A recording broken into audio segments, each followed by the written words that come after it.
Jabarat itu ada 3 orang yang binnya sama, Man Muhammad Iskandar, Syarif Muhammad, Juhadi Muhammad. Yang kami hormati, yang mewakili Wali Kota Madya Bandung, Bapak-bapak pengurus ormas yang ada di Jawa Barat, yang kami cintai, Rocky Syuriah, Nahdlatul Ulama Kota Madya Bandung, Pengersana Kiai Haji Latif Muhaimin, adik kami Kiai Haji Dr. Agus Syarif Hidayat, ibu-ibu dan bapak-bapak yang saya cintai.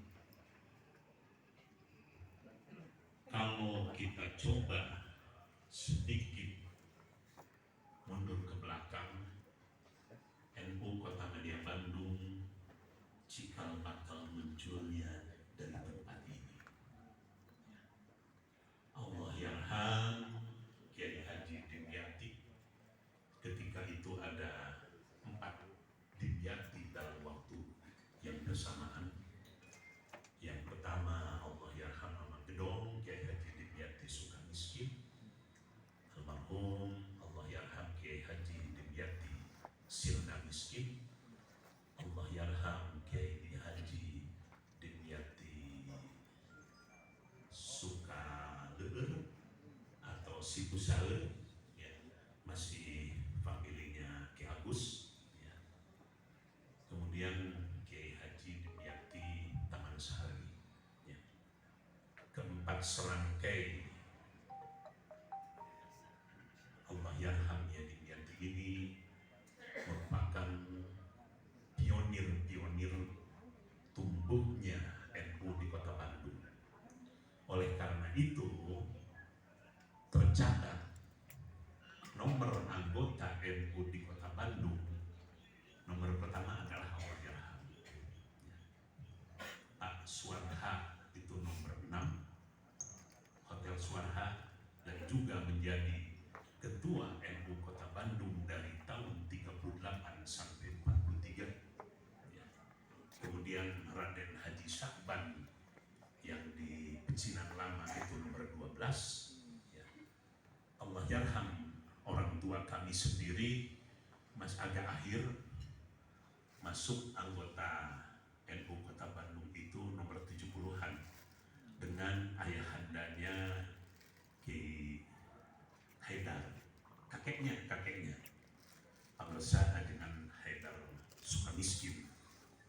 Jadi ketika itu dikembangkan dari 3 pusat, Sirna Miskin, Assalam, dan Sukamiskin. Oleh karena itu Allah yarham Kiai Dimyati Sukamiskin kurang lebih 8 kali mewakili muktamar NU di tingkat nasional. Nah, 8 kali berturut-turut yang menjadi wakilnya dan terdaftar di dalam catatan sejarah NU Kiai Haji Dimyati. Jadi supaya tidak salah kaprah, karena ada beberapa nama Kiai Dimyati. Kemudian yang kedua, pada saat Orde Baru, ketika itu pemerintah menjalankan satu kebijakan yang sangat represif. Nahdlatul Ulama betul-betul dimarginalkan dari tahun 71 sampai tahun 98. Oleh karena itu, penelitian LP3ES tahun 97, warga NU ketika itu tinggal 32%. Tahun 97, Nahdlatul Ulama habis disikat. Ya. Pengusaha-pengusaha besar di Pekalongan, ada 5 pengusaha besar, salah satu di antaranya Haji Tamim, dihabiskan. Ya. Pengusaha-pengusaha besar dihabiskan. Banyak tokoh-tokoh NU karena ketakutan ketika itu menjadi pejabat, akhirnya untuk sementara singgah dulu dan menjadi anggota Muhammadiyah. Itu tahun 71 sampai 78. terendah ya, sampai 32%, karena sebelum tahun 71 warga NU itu hampir mencapai 41 atau 42. Penelitian terakhir yang dilakukan oleh dari ZA, sekarang kita ini berada di angka 56,9%. Karena lembaga surveinya sangat objektif ya, 56,9%, hampir 57%, sehingga diprediksi warga NU sekarang ini ya antara 140 sampai 150 juta ya. Kalau survei intern itu malah mencapai 59,2% yang dilakukan oleh PBNU. Nah, dari itu semua saya hanya ingin menyampaikan 4 hal.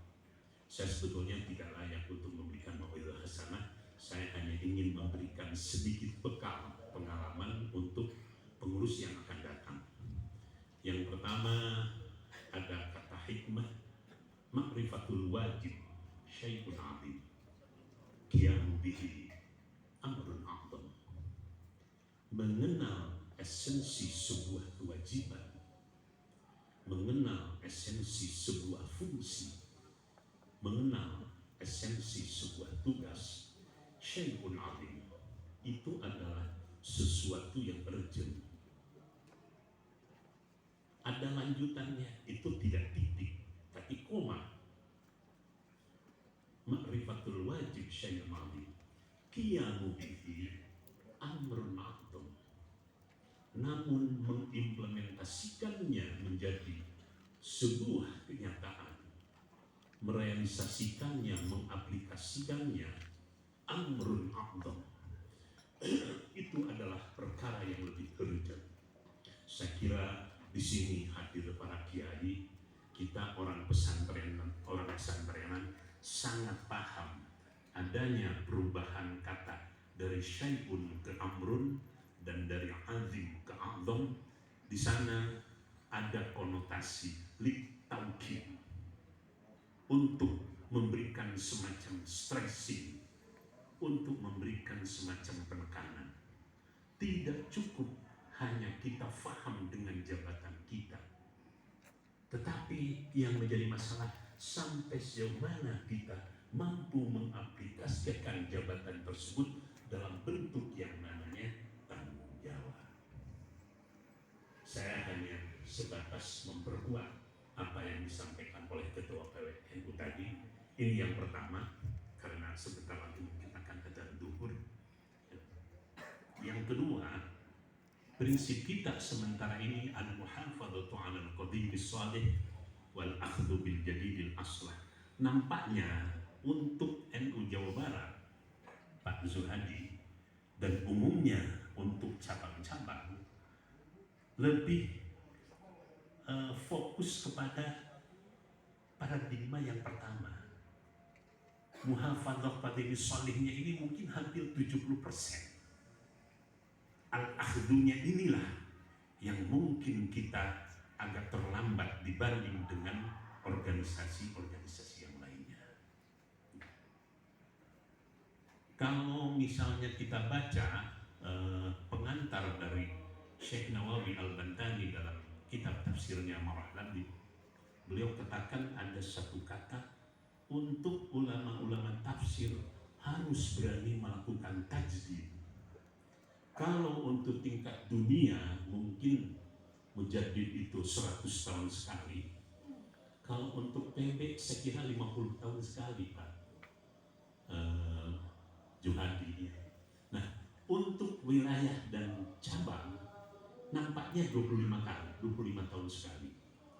Kita perlu pimpinan-pimpinan yang memang memiliki karakter sebagai seorang yang mampu melakukan perubahan, reformis, mampu melakukan perubahan. Nah, sementara ini kita terjebak dengan al-muhafadzahnya ini.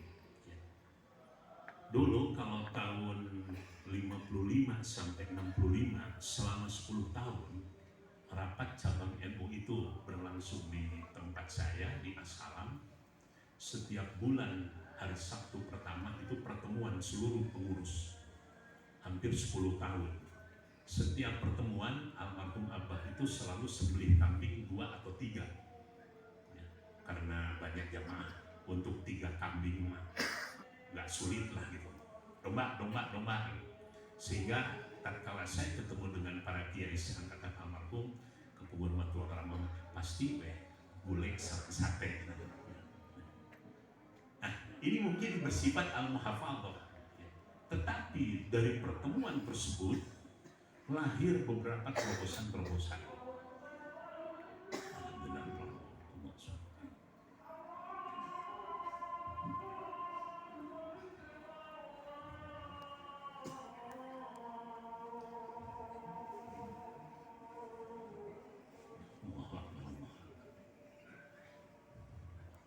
Sahabat sekalian, ini lagi ada sambutan dari Pak Habib Syarif Muhammad, tetapi azan berkumandang, jadi untuk sementara berhenti dulu untuk mendengarkan dan menjawab azan yang berkumandang di masjid di kompleks Pondok Pesantren Sirna Miskin. Hadirin sekalian, bisa Anda semua lihat bahwa Konpercab Cabang Nahdlatul Ulama Kota Bandung sudah terjadi tadi pada pukul 8 pagi hingga nanti malam mungkin. Ini adalah para perwakilan dari MWC, juga ranting-ranting sekota Bandung yang alhamdulillah mun bahasa sunat yang nama euyeuh hadir di pondok pesantren ini. Sekian mungkin yang bisa kami sampaikan, mudah-mudahan berkah. Insyaallah nanti akan kami laporkan kembali terkait dengan perkembangan dari konferensi cabang Nahdlatul Ulama Kota Bandung. Terima kasih. Assalamualaikum warahmatullahi wabarakatuh.